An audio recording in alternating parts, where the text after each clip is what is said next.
The anime begins with 𝐤𝐤𝐤𝐬𝐤, an elderly man who recently moved into his new home using his retirement compensation. Despite his old age, he was forced to work at a company to improve the living conditions of his children. Children who unfortunately showed him no care or concern at all. Life clearly had no mercy on him, as he had recently discovered that he had stomach cancer, that malignant disease that once it afflicts a person, robs them of their will to live. Here, we see 𝐤𝐤𝐤𝐤 leaving the hospital, the desire to go on living having faded inside him. He begins to call the people closest to him, his wife and children, but to no avail. His wife doesn't answer because she's busy buying household necessities, which she deems more important than answering her ill husband. His daughter completely ignores him, while his son doesn't pick up because he's preoccupied. In truth, the boy is being bullied at school by a group of students who regularly steal from him. At that moment, 𝐤𝐤𝐤𝐤 feels as though he will leave this world alone, just as he entered it. On his way home, he comes across a dog lying in an old cardboard box. He looks at it and says, "I guess everyone abandoned you just like they abandoned me." He decides to take the dog home. As expected, his children completely reject the dog's presence, but 𝐤𝐤𝐤𝐤𝐤 doesn't give in to their demands and decides to keep the dog in his room. He also chooses not to tell anyone about his illness. Looking at his new companion, he says, "I'll name you Hona, after my wife." Then he takes it outside to the garden, the only living being he feels might understand him. As soon as he gets there, he hugs the dog and breaks down in tears, saying to himself with sorrow, "What did I do to deserve all this? I never failed my children, I always gave them everything they needed, and I worked hard to give them a better life." Suddenly, he hears a voice saying, "But you failed to get close to them." 𝐤𝐤𝐤𝐤𝐤 is startled and turns around to see a young man standing there. Before he can ask him who he is, a massive explosion occurs, destroying the entire place. The explosion was caused by a fight between two extraterrestrial beings, one of whom's wife insisted they stop the spaceship, resulting in both 𝐤𝐤𝐤𝐤𝐤 and the young man being obliterated. At that point, one of the aliens gives orders to treat and rebuild the bodies of the humans who were accidentally killed, using mechanical parts from their warship. Indeed, the old man's body begins to reconstruct itself with mechanical components, and he wakes up from a coma. The next morning, 𝐤𝐤𝐤𝐤𝐤 wakes up and for the first time, he feels no pain or aches in his joints. But he doesn't know what exactly happened, where the young man who was with him went, or what that spaceship he saw the day before was. With the young man gone, 𝐤𝐤𝐤𝐤𝐤 assumes everything that happened was just a fleeting dream. He returns home and joins his family for breakfast, only to find that he no longer enjoys the taste of any food, and drinks enormous amounts of water. On his way to work, he removes his glasses and discovers that he can now see perfectly. He also notices that his movements have become lighter, and his body completely healed. He decides to go to the hospital for more tests in preparation for chemotherapy. But to everyone's surprise, the doctors are stunned. The large tumor that had been in his stomach wall has vanished, and there are no more cancerous cells in his body. They describe what happened as a miracle by all standards. 𝐤𝐤𝐤𝐤𝐤 returns home, overjoyed. Hope for life has returned to him. But the shock comes quickly when he sees a strange vapor rising from his hand. He removes his shirt in a panic and starts calling for help, but no one at home seems to care. The dog approaches his hand, trying to help, and the moment it touches it, his hand splits in two unexpectedly, transforming into a weapon. 𝐤𝐤𝐤𝐤𝐤 is baffled and starts examining his body. "I must be dreaming. I need to wake up." But when he touches part of his face, the same thing happens. His head opens up, and a variety of weapons emerge from it, as if his entire body has turned into a mobile arsenal. At that moment, he realizes that what happened in the garden wasn't a dream. He then wonders, did the same thing happen to the other young man? To find out, 𝐤𝐤𝐤𝐤𝐤 decides to return to the spot where they had stood in the garden. On his way, memories begin to flood his mind. His family's neglect, his illness, his inability to cry. With all of that weighing on him, his emotions start to spiral, and a voice inside whispers, "Death is the solution." But that thought is interrupted by the sound of someone begging for help. It's a homeless man being bullied and attacked by a group of young men using fireworks. At first, 𝐤𝐤𝐤𝐤𝐤 considers ignoring the situation, but to everyone's surprise, he stands in front of the homeless man, trying to help him. He attempts to reason with the boys, asking them to stop, but they not only ignore him, they go further and beat him with bats until he loses consciousness, continuing their assault to satisfy their false sense of power. At that moment, 𝐤𝐤𝐤𝐤𝐤 activates his body's self-defense system. Multiple laser beams shoot from his back, destroying the surroundings without harming the attackers directly. Fear consumes them, and they try to escape, but the system doesn't allow it so easily. It starts identifying them, retrieving from its visual memory every moment they assaulted the homeless man and uploads those clips to YouTube. When 𝐤𝐤𝐤𝐤𝐤 regains consciousness, he finds the homeless man thanking him. 𝐤𝐤𝐤𝐤𝐤 cries. This is the first time in years that he feels his existence has meaning, that he can still be of help, and that he can still cry, which means he's still human. The next day in the school where 𝐤𝐤𝐤𝐤𝐤's daughter studies, we're surprised to see that the same young man who was with 𝐤𝐤𝐤𝐤𝐤 during the incident named Hiro is a student there. We notice that he's looking for someone, as he is autistic and has no friends except his companion Ando, who used to visit him to read him chapters of One Piece manga. It's clear that Hiro loves drama so much that he cries while reading. But his friend Ando is asleep and doesn't respond to him. We then discover that Ando is a miserable young man who's lost hope in life, and he's among the most well-known bullying victims at the school. Suddenly, Hiro says to him, "I want to show you something amazing." Curious, Ando asks what it is. Hiro opens his head, and it splits into mechanical parts. Ando is stunned and asks, "Did you become like Frankie?" Hiro replies, "There are other things that'll amaze you even more." He then takes him to the rooftop, points his finger at a bird in the sky, shoots it, and the bird falls. Ando is amazed, but Hiro hasn't shown everything yet. They both head to the street, and suddenly, Hiro starts controlling cars, causing a series of crashes. All of this happens while Hiro is completely enjoying toying with people's lives. He turns to his friend and asks, "What do you think? Are you happy? Or do you still want more amazing moves?" Ando replies fearfully, "No, that's enough. Let's go home." When they return home, we see Ando asking him suspiciously, "Are you sure you're Hiro?" Hiro answers, "If you mean your friend, then yes, I'm your friend and I'll always be your friend." Ando nervously asks, "Does that mean you won't kill me?" Hiro responds mockingly, "Impossible, you're my only friend in this world. In fact, I destroy the entire world if anyone ever tried to hurt you." Then he leaves. As soon as he steps outside, he gets a call from his mother telling him that his father wants to see him. But since his parents are divorced, he needs to schedule a time to meet his son. Hiro boards the tram and begins reflecting on his life under the strain of his parents' divorce, and the emotional turmoil and fragmentation he's been enduring. We then see Hiro entering a house and heading to the kitchen, where he asks the woman inside, "Do you love yourself more, or your children?" She replies in terror, "Who are you? How did you get in here? I'm calling the police right now." But Hiro wastes no time. He points his finger at her and ends her life without blinking an eye. Then, he enters the bathroom, where the husband and their young son are taking a bath. Hiro begins repeating the question to the husband, "Your life or your son's, which one is more important?" The man is too terrified to answer, so Hiro fires a shot beside the man's shoulder as a warning. The man trembles and still cannot speak, so Hiro shoots him in the shoulder. The man pleads, "Do whatever you want to me, just don't hurt my son." But Hiro's evil nature drives him to point his finger at the man's head and shoot him, killing him instantly. The father's body collapses onto the child's inside the bathtub. Sadly, the child is unable to breathe or move under the weight of his father's body, and dies moments later. Hiro then mutters with cruel sarcasm, "Looks like you loved your son so much that you took him with you. I just wish my father had loved me as much as you loved your boy." At that moment, the family's daughter arrives home. She enters and is shocked to find her mother dead on the kitchen floor. The girl is so stunned that she can't speak. Hiro appears before her, interrupting her shock, and says, "Are you going to listen to what I have to say, or do you want to join your family?" The girl sits on the stairs, frozen in horror, and asks with trembling lips, "What happened to my mom?" Hiro answers coldly, "As long as you obey my commands, I won't kill you. Now let me ask you something more important. What's your favorite manga to read?" She replies, "One Piece and Attack on Titan." Hiro loses his temper and screams furiously, "Anyone who reads One Piece has no right to read any other manga."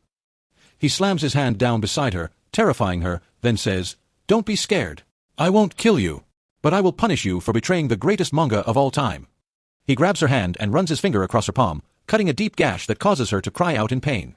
At that moment 𝐤𝐤𝐤𝐬𝐷 hears the girl's cries for help, thanks to his ability to detect distress signals from miles away, and he rushes to save her. But sadly, he arrives too late. When he gets there, he finds her lying in a pool of blood at the doorstep. He enters the house and finds the mother dead in the kitchen, then the father and child lifeless in the bathroom. The question arises, who could do this? Why would anyone kill such a peaceful family? Just then, Hiro appears and responds mockingly, "I'm the one who killed them all, because they loved each other so much that each was ready to die to save the other. So when one died, I had to reunite them all." 𝐤𝐤𝐤𝐬𝐷 recognizes the young man. But before he can say a word, Hiro points his finger at him and hits him with a direct blast that knocks him unconscious. Hiro turns to leave, but before he walks out, he hears a voice behind him say, "You're a vile little punk. I'll teach you a lesson you won't forget." Hiro freezes for a moment, hiding his fear, and mutters to himself in shock, "He's still alive? That means he's like me." Not giving himself time to think further, he says, "If I can't kill him, I have to escape until I figure out how to deal with him." He then uses his power and flies off immediately. As for 𝐤𝐤𝐤𝐬𝐷, he returns home, struggling to process what just happened, the brutal way Hiro treated that innocent family. While he tries to erase the memory from his mind, news begins to spread nationwide about the horrific death of the family, with the killer still unidentified. The old man blames himself for the girl's death. She cried out for help and he couldn't save her. It was clear that he carried that guilt alone. So he made a vow to himself, he would stop that young man, no matter the cost. Meanwhile, Hiro walks quickly, thinking to himself, "I'm sure I hit the old man, but he's still alive. That means his body must be like mine, and attacks don't work on bodies made from the same material. That also means I'll have to rip his body to shreds with my bare hands if I want to eliminate him." Long-range attacks are useless. While lost in this anxious train of thought, we see his friend, Ando, with an injured finger. Hiro grabs Ando's injured finger and holds it between his hands for a few moments, and the wound heals and disappears. Ando is surprised and says, "How did that happen?" Hiro calmly replies, "I can reconstruct and rearrange any tissue, either stimulating it to divide or preventing it from regenerating." Ando reacts with amazement. "That means you could cure any disease, even cancer?" Hiro scoffs, "You idiot! If I started healing people, I'd become a target for governments and military forces. But if I destroy an entire city, all they can do is report it on the news to gain sympathy and slap on an ad for profit. We live in a world that only speaks the language of money, my friend." At that time, Inuyashiki hears a group of bullies trying to rob a helpless office worker. He immediately intervenes and tells the man to run. The man escapes, and the bullies turn their attention to the old man. Inuyashiki charges at them, but his movements are clumsy due to his age, so they mock him. Yet, he manages to dodge the first attacker and knock him to the ground. Despite being hit and punched multiple times, he takes down each attacker with a single blow. We then see Inuyashiki use a new function of his defense system, the ability to fly, allowing him to reach disaster zones quickly and save lives. He feels immense joy and says to himself, "Helping people is such a beautiful feeling, but I don't understand why that young man uses his power for murder, destruction, and chaos. Even if I don't understand the reason, I'm ready to do whatever it takes to stop him." Meanwhile, Ando decides to return to school. On that day, a group of boys surrounds him and starts harassing him. We quickly know that these bullies were the main reason he had stopped going to school. But Hiro won't let anyone harm his friend. He steps in and firmly says, "None of you are allowed to go near Ando, or you'll regret it deeply." One of the bullies sneers and asks, "And what if we don't stop? What are you gonna do about it?" He then grabs Hiro by the hair to provoke him. But Hiro grabs the boy's hand and squeezes it tightly, until the boy drops to his knees, begging for mercy from the pain. Hiro says, "Apologize to Ando, and I'll let you go. If Ando doesn't accept your apology, you die right here." The boy quickly apologizes, and then he and the rest of the bullies flee. But Hiro isn't satisfied with just threatening the boy. He wants to erase all fear from Ando's heart and restore his dignity in front of everyone. So he asks Ando to come with him to the school rooftop. When they arrive, he gives him a pair of binoculars and says, "Look at those scum who used to bully you." As Ando peers through the binoculars, Hiro takes the opportunity, points his finger at them one by one, and kills all four with precise shots. Their bodies collapse to the ground, lifeless. Ando is horrified. He turns to his friend and asks, trembling, "How can you be so cruel? How can you treat human life so lightly? You need to turn yourself in to the police." Hiro confidently replies, "Turn myself in? For what? There's no evidence, not even a weapon. I can hack all military networks, control all systems, and take as much money as I want. Even if they trace my location, I'll mislead them easily. And if they ever find me, I'm now invincible. No one can stop me." Ando replies in sorrow and anger, "It's clear now that no one can control you anymore. You're no longer Hiro, my friend. You've become a demon. I never want to see you again." Hiro gives him a dark look and says in a chillingly calm tone, "As you wish, my friend. I won't force you to do anything. But the important thing is that you keep going to school. I'll make sure no one bothers you ever again." Then he walks away. Meanwhile, Inuyashiki returns home at the end of the day and comes across an injured cat on the road. When he touches it, his abilities activate. He locates the injury and his internal system begins healing its internal wounds. Once he realizes he can ease pain and treat its causes, he heads to the nearest hospital and begins testing his power on patients, curing critical and hopeless conditions. At the same time, we see a simple girl working at a store, living a quiet life with her husband, who usually comes to pick her up so they can walk home together. They were a small happy family, but happiness never lasts. Someone was silently watching them. But no, it wasn't Hiro as some might think. It was someone else. One day, while the girl is walking home, a minibus pulls up beside her. A group of men jump out, forcefully pull her inside, cover her eyes, and drive off. When she wakes up, she finds herself next to a pile of drugs that appear to have been used to knock her unconscious. When she lifts her eyes, she sees a man standing in front of her, clearly the gang leader, with a sword lying next to the bed. She asks in terror, "Who are you?" He replies, "I'm Schneider, the Yakuza boss of Tokyo. And now you are mine." At that moment, the girl grabbed the sword and lunged at him, screaming, "I don't belong to anyone." Then she fled the place. When she returned home, she told her husband everything that had happened. Before he could even think about reporting it to the police, the gang members stormed into the house, accompanied by their leader. They forced the girl to go back with them, saying, "You are mine now." The husband tried to plead with Schneider, saying, "I'll pay you whatever amount you want, just leave my wife alone." But the gang leader grabbed him and started choking him until he nearly stopped breathing. Suddenly, Inuyashiki appeared and began beating the gang members, then slammed their leader into the wall with all his strength. However, the leader retaliated with a series of punches that made Inuyashiki lose balance, then shot him with a handgun, causing him to lose consciousness. After some time, Inuyashiki regained consciousness and found the husband, but the wife was gone. He examined the man and discovered that his heart had stopped. Since his system's technology failed to restart it, he resorted to manual CPR and successfully revived him. 𝐜𝐮𝐤𝐬𝐬𝐷 then took the husband's phone and called the number that had sent the threatening message. He told them he could track their location and would do so to eliminate them. Immediately, he activated his flying ability and headed toward the 𝐤𝐤𝐬𝐬𝐷 headquarters. Upon arrival, the guards tried to stop him by force, but he knocked them all down one by one. At that time, the leader was in a meeting with other 𝐤𝐤𝐬𝐬𝐷 bosses. When he saw 𝐜𝐮𝐤𝐬𝐬𝐷, he was completely shocked. He thought he had killed him. He shouted angrily, "What kind of monster are you?" 𝐜𝐮𝐤𝐬𝐬𝐷 confidently replied, "There's no monster here but you, and I won't leave until I make sure you're gone from this world." But the leader didn't wait and opened fire again, emptying his gun's magazine. Still, 𝐜𝐮𝐤𝐬𝐬𝐷 remained unharmed. Then, the leader struck him with a blow that broke his lower jaw. Enraged, the leader threatened to kill him and everyone he knew, saying, "You've messed with the 𝐤𝐤𝐬𝐬𝐷. The only punishment for that is death." At that moment, all the weapons in the room were directed at 𝐜𝐮𝐤𝐬𝐬𝐷. He was in severe pain from the gunfire, even though the bullets didn't penetrate his body, and he lost consciousness. Then, his self-defense system activated and started launching weapons to protect his body, hitting everyone around him, rendering them unconscious and severing parts of their bodies. He then shouted loudly and confidently, "Today, you won't eat. You won't drink. You won't touch your loved ones, and you won't see them. Today, you will wish for death and live with the guilt of every soul you wronged." After that, 𝐜𝐮𝐤𝐬𝐬𝐷 left the place and found the leader missing one eye. He asked him, "Where is the girl?" The leader replied, "Get the answer from my corpse." 𝐜𝐮𝐤𝐬𝐬𝐷 furiously responded, "I'll get it from your phone, not your corpse." He then extracted the girl's location from Schneider's phone and rushed to rescue her, returning her safely to her husband. At the same time, news spread about a brutal attack on the 𝐤𝐤𝐬𝐬𝐷 gang and a mysterious figure invading homes and killing families. The police were unable to identify the weapon used, making it impossible to determine the identity of the perpetrator.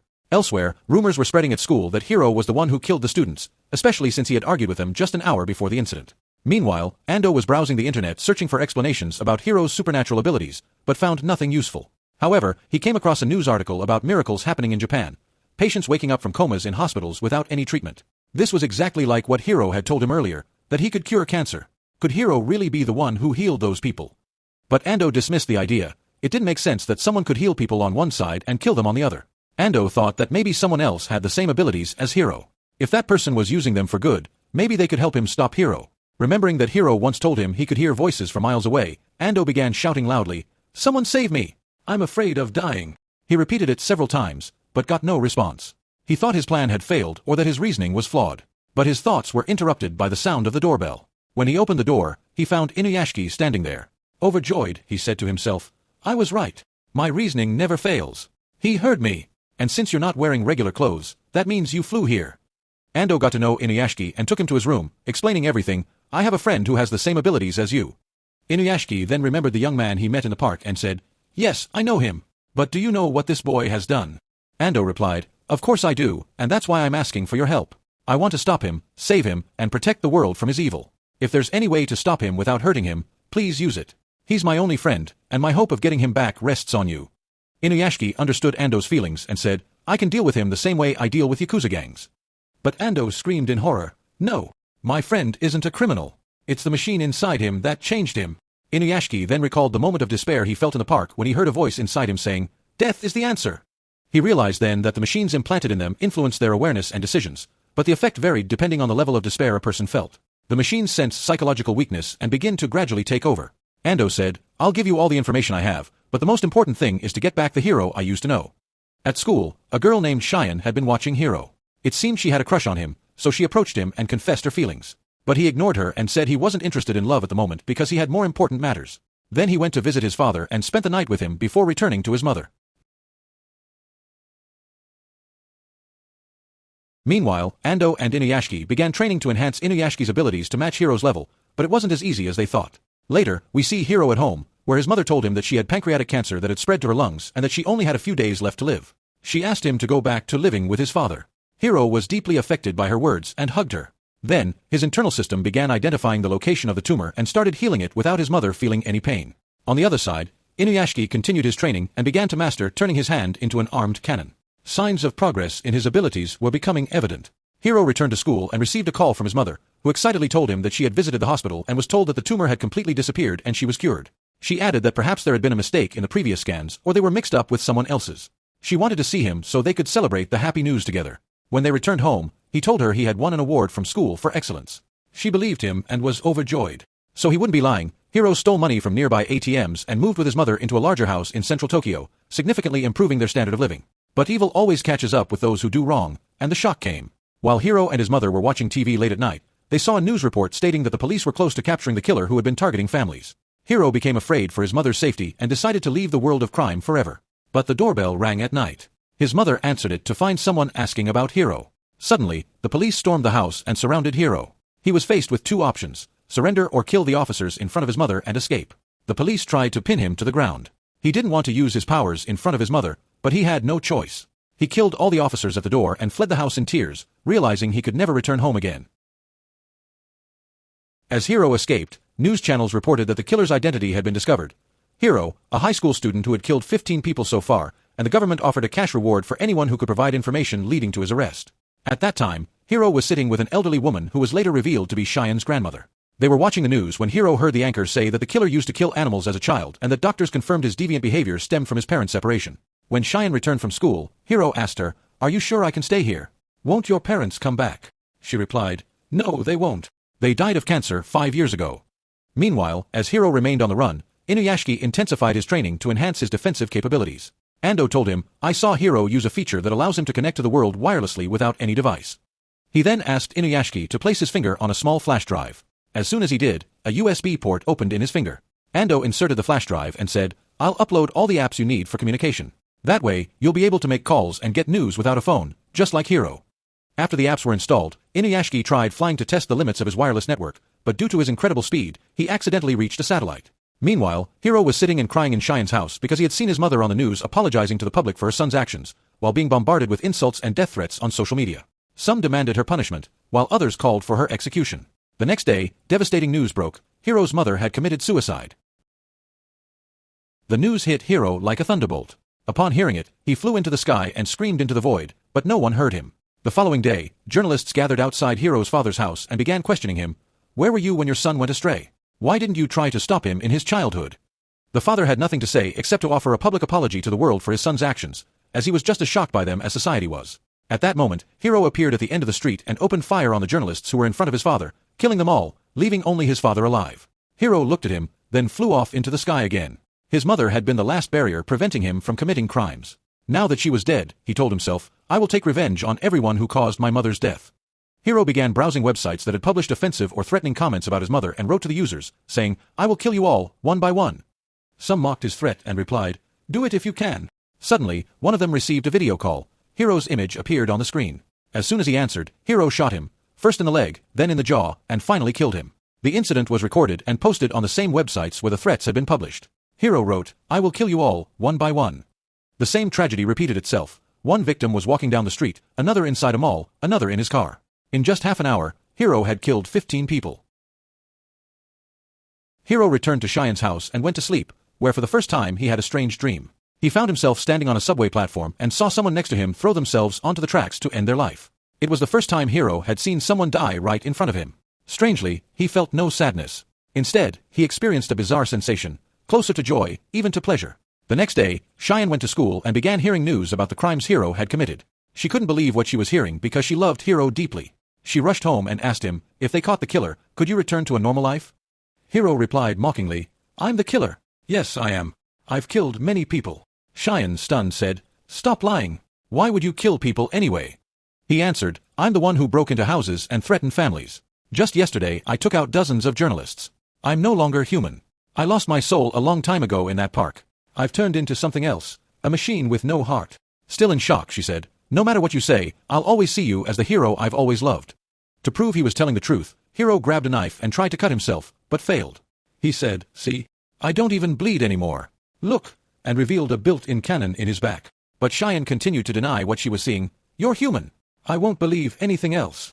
At that moment, Hiro grabbed her and flew into the sky. He said, "From now on, the entire world is my enemy. I will kill more and more people. I will wipe out the entire city." Then he loosened his grip to let her fall, but she pleaded, "Don't let go of me." He said, "So now you fear for your life?" She replied, "You idiot, I meant don't ever leave me alone. If dropping me will make you happy, then go ahead and do it." He said, "Don't you get it? I'm going to kill everyone." She said, "All I want is for you to stay in our house." Hiro gave in and said, "If that's what you want, then fine. I'll even help people if that's what you want." They returned to the ground, and Hiro began doing what she asked. He went to a paralyzed man and cured him, then to another, and so on, without asking for anything in return. 𝐤𝐤𝐤𝐬𝐤 watched everything with joy, feeling she had succeeded in changing him from a killer to a kind human being who helps others. But, as always, happy moments don't last. In the middle of the night, a special forces team stormed into 𝐤𝐤𝐤𝐤's house. Her grandmother was shot first, then 𝐤𝐤𝐤𝐤, and finally they attacked 𝐤𝐤𝐤. When he saw their bodies, 𝐤𝐤𝐤 was consumed with rage and annihilated all the soldiers. He then carried their bodies to a distant place and tried to heal them with all his power. Afterwards, he left them in an open area far from himself, so they wouldn't be in danger again. At the same time, news broke of a 50-meter-wide asteroid approaching Earth, threatening a catastrophic disaster if it collided. What does this asteroid have to do with what's happening? Meanwhile, Ando was walking home from school when he saw 𝐤𝐤𝐤𝐤𝐤's daughter walking behind him. He turned around and greeted her. She asked, "Do you live around here? I heard your father is a famous manga artist." He replied, "Yes, he's published several successful works." She said, "Wow, I wish my dad was like him." Ando told her, "You should be proud of your family no matter what." Ando then met with 𝐤𝐤𝐤𝐤𝐤 and told him what happened. 𝐤𝐤𝐤𝐤𝐤 replied, "Unfortunately, my daughter hates me. I haven't spoken to her in years. She always distances herself from me, and I can't get close to her, but there's no time for talk now." He returned to his training. Meanwhile, 𝐤𝐤𝐤𝐤's daughter was walking home from school and saw Ando walking with her father. She was puzzled. Do they know each other? Why are they walking together? She followed them from place to place until they reached a hospital. There, she saw her father enter the ICU and begin healing patients. She then remembered earlier news reports about patients recovering without medication and thought to herself, could it be that my father was the one who healed them? She kept watching them until they reached a narrow alley, where she saw her father fly into the sky. But she didn't tell anyone what she had seen. She returned home and told her mother that she wanted to become a manga artist. At that moment, 𝐤𝐤𝐤𝐤𝐤 came home, and his wife said, "Look at your daughter's foolish dreams. She wants to quit school and become a manga artist." But 𝐤𝐤𝐤𝐤𝐤 surprised everyone by saying, "You're free to do whatever you want, my daughter. Just finish high school first, then choose whatever field you love." For the first time, his daughter felt admiration for her father's words. As for 𝐤𝐤𝐤𝐤, she and her grandmother had moved to a distant house on the outskirts of the city and remained in hiding since the incident. Every week, 𝐤𝐤𝐤𝐤 found money deposited into her bank account, and she knew for certain that it was 𝐤𝐤𝐤 sending it, wanting to ensure they had a decent life away from him. Over time, 𝐤𝐤𝐤 began to improve significantly. But one night, he stood in front of the police station and shot one of the officers dead. He stormed the building and shot everyone in his path. They tried to stop him, but it was no use. The chief and deputy chief confronted him and kept firing, trying to bring him down, but 𝐤𝐤𝐤 killed them with his fingers. The police chief tried to grab him, but 𝐤𝐤𝐤 shot him in the head. Only the deputy chief remained. He asked, "What's your goal exactly?" 𝐤𝐤𝐤 replied, "You'll never stop chasing me, so I won't leave any of you alive." The man said, "You've now made yourself the enemy of the police." 𝐤𝐤𝐤 confidently responded, "I'll let you live, so you can witness the fall of the police with your own eyes." 𝐤𝐤𝐤 walked outside and found security forces had blocked the road. He said, "Well done, you saved me the trouble of looking for you." The battle began, but snipers from a kilometer away started shooting at him, using intense firepower to stop him. Meanwhile, the fight was being broadcast live across media channels, and everyone was watching the battle between 𝐤𝐤𝐤 and the police. 𝐤𝐤𝐤 tried to endure, but the intense gunfire knocked him unconscious. Suddenly, his automatic defense system activated, lifting him into the air and firing beams that killed everyone in the area, including the reporters. The place became a pool of blood. 𝐤𝐤𝐤 awoke from his unconscious state and wiped out the remaining soldiers. Only the deputy chief was left. He said to 𝐤𝐤𝐤, "It's over, you've won." At that moment, news stations announced 𝐤𝐤𝐤's victory and the police's surrender. But the question remained, what is 𝐤𝐤𝐤 planning next? Does the asteroid have anything to do with this? Can 𝐤𝐤𝐤𝐤𝐤 stop him? Chaos spread, and 𝐤𝐤𝐤 appeared on public display screens, addressing the people, "I'm 𝐤𝐤𝐤, the one you all know. Now begins a violent game, because I'm at war with everyone living in Tokyo. You caused my mother's death. She did nothing wrong, yet you insulted her and threatened her until she died. I will get revenge on you all." 𝐤𝐤𝐤 began killing people one by one, turning the streets into a battlefield. The reporter covering the event thought there were snipers on rooftops, but he was killed before he could finish his sentence. Ando said, "How is he doing this? There are no snipers, so how is he killing them?" Then he realized the truth, the mobile phones. He's controlling them, and through them, he's killing people. With 𝐤𝐤𝐤𝐤's help, he contacted people and warned them to throw away their phones. Everyone complied. But 𝐤𝐤𝐤 heard the voice warning people and said, "That voice, it's Ando, my friend. How is he communicating with them?" He didn't understand how, but ignored it for now and reappeared on the screens, killing people using the automated guns. Within minutes, he killed over 100 people. Ando said, "The solution is cutting the power." 𝐤𝐤𝐤𝐤 immediately rushed to stop him, but 𝐤𝐤𝐤 said, "We've reached 100, enough for today. Tomorrow's target is 1,000 people." The next day, people avoided public streets and phones, but this was all part of 𝐤𝐤𝐤's plan. In the sky, disaster struck. 𝐤𝐤𝐤 took control of a plane and redirected it, crashing it into one of the towers. He then hijacked other planes, making them crash into each other, taking control of air traffic. 𝐤𝐤𝐤𝐤 rushed into the streets, activated his flight system, and tried to save what he could. With great difficulty, he managed to save 8 planes. That's when Hiro realized who was confronting him. He said, "You've finally shown yourself. But I expected you. It's too late. The planes you saved had only a few passengers. The ones I destroyed carried the most. So I've accomplished my goal for today, reaching 1,000 people, just as I promised yesterday." Amidst the overwhelming chaos, 𝐤𝐤𝐤𝐬𝐷 suddenly received a call from his daughter. She was sobbing uncontrollably, pleading for help. A massive fire had broken out in a building after a plane had crashed into it. She was trapped inside, with no way to escape. Time was running out, and oxygen was gradually depleting. Without hesitation, 𝐤𝐤𝐤𝐬𝐷 decided to rush to save her. But suddenly, Hiro appeared behind him, saying, "I'll make you taste the pain of losing a loved one, just like you did when I lost my mother. You're going to stay here with me until your daughter dies before your eyes." He then shot at 𝐤𝐤𝐤𝐬𝐷, but the bullet had no effect. Hiro said, "You're a robot, just like me." 𝐤𝐤𝐤𝐬𝐷 replied, "I was with you in the park when the accident happened." Surprised, Hiro asked, "Then why are you standing in my way and ruining my plans?" "We're the same." 𝐤𝐤𝐤𝐬𝐷 interrupted him, saying, "I was never like you, and I never will be. I use my powers to help people, while you take their lives. You blamed everyone for your mother's death, when it was actually your own actions that caused it." But Hiro angrily responded, "You all just want to blame me. If you see me as a demon, then I'll show you the hell I live in." He activated his machine gun and fired at 𝐤𝐤𝐤𝐬𝐷, but it was useless. 𝐤𝐤𝐤𝐬𝐷 fired back, and they both flew into the sky. Hiro unleashed all his weapons, creating massive explosions that tore through the atmosphere. But 𝐤𝐤𝐤𝐬𝐷 dodged and fled, determined to save his daughter. Hiro retaliated by launching cars into the sky to crash into 𝐤𝐤𝐤𝐬𝐷. The fierce battle continued, devastating the city and reducing it to rubble. 𝐤𝐤𝐤𝐬𝐷 increased his speed, but Hiro caught up with him and pounced, activating all the weapons on his back. The resulting explosion was enormous, knocking Hiro unconscious. Then the robotic system in his body began to attack 𝐤𝐤𝐤𝐬𝐷. As the assault intensified, 𝐤𝐤𝐤𝐬𝐷 also lost consciousness. While both were unconscious, their internal systems began targeting each other. Explosions ripped through the sky, and destruction rained down upon the city. Seizing the moment, 𝐤𝐤𝐤𝐬𝐷 lunged at Hiro and managed to tear off both of his arms. 𝐤𝐤𝐤𝐬𝐷 regained consciousness afterward, confused about what had happened, but he didn't care. His only concern was saving his dying daughter. He raced to the building at lightning speed and found his daughter unresponsive. She wasn't breathing, and there was no pulse. He used all his powers to try to save her, but it was futile at first. He attempted CPR and resuscitation until finally, her pulse returned. She woke up thanks to his healing energy. He quickly picked her up and activated flight mode to get her safely to the ground, then returned to the building to save her friend as well. He treated her and rescued the remaining people trapped inside. Then he told his daughter to go home. She asked him, "What about you?" He replied, "I'll come back later. There are still people who need my help." 𝐤𝐤𝐤𝐬𝐷 began moving through the city, freeing the trapped and healing the wounded. For the first time, people saw and recognized the face of the savior who had always helped them. He didn't just heal them, he stopped Hiro's crimes too. But where had Hiro disappeared to? At that time, 𝐤𝐤𝐤𝐬𝐷 wasn't concerned with the answer. For the first time, he felt truly human. He felt needed, loved, and that his existence had meaning. Somewhere else, Hiro was lying with his body shattered, but he was still alive. It seemed the battle had changed something within him. 𝐤𝐤𝐤𝐬𝐷 returned home to find his family gathered and watching the news on TV. He revealed his body to them and said, "I'm not the 𝐤𝐤𝐤𝐬𝐷 you know. You might see me as a fake version, just a combat machine. If you don't want me like this, I can leave the house." His wife stopped him and asked, "When did we get married?" He answered, 17 years ago, in February. Then he began recalling details of their wedding. She smiled and said lovingly, "Then you're definitely my husband. You remembered our wedding day perfectly." At that moment, everyone realized that he truly was 𝐤𝐤𝐤𝐬𝐷. At the same time, Ando spoke to 𝐤𝐤𝐤𝐬𝐷, saying, "You're famous now. The whole school is talking about you." Ando went home, only to be surprised by someone waiting for him. "Yes, it was Hiro." He said, "That old man was really strong. I came to read the new One Piece chapter with you." Ando panicked, thinking this was the end. He asked to go to the bathroom, then quickly called 𝐤𝐤𝐤𝐬𝐷 to tell him that Hiro was in his house. He returned and sat with Hiro again. Hiro asked him, "What's your relationship with that old man?" Nervously, Ando replied, "He'll be here soon, and if you kill me, he'll destroy you." Hiro said, "I didn't come to kill you. I just came to see you one last time. You're my only friend, and I wanted to say goodbye."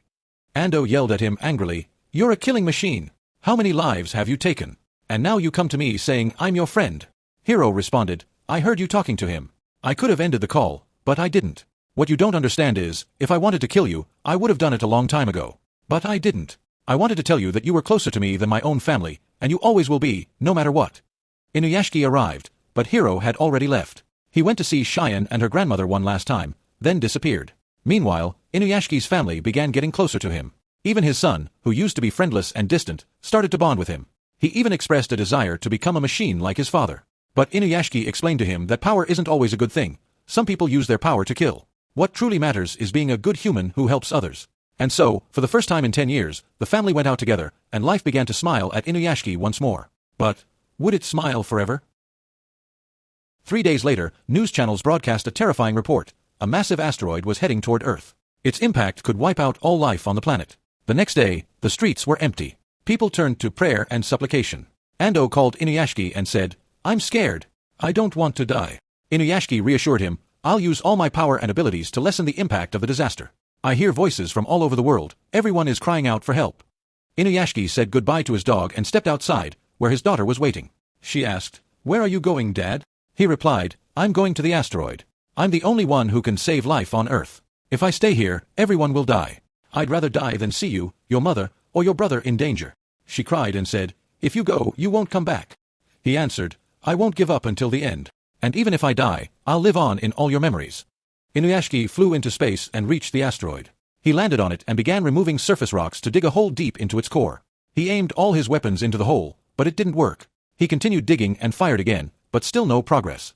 He thought to himself, "I'll die alone, just like I was born and lived." Suddenly, he heard a voice. "You're not alone." Yes, it was Hiro. Hiro said, "I knew I'd find you here." 𝐤𝐤𝐤𝐤𝐻𝐾 asked, "Did you come to finish the fight?" Hiro replied, "No, but I have people I care about, just like you. That's why I'm here. I have a way to destroy the asteroid, self-destruction.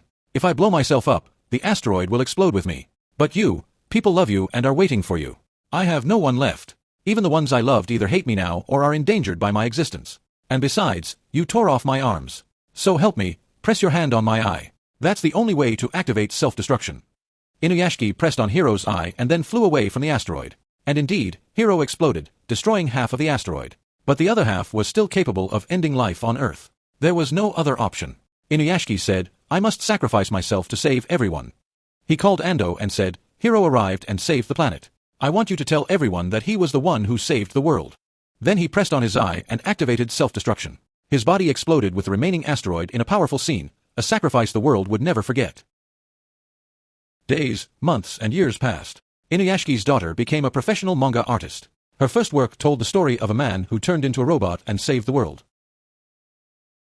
If you love anime recaps or enjoyed the video, don't forget to hit the like button and subscribe to Aniflex 360 to support us and stay updated with our recaps.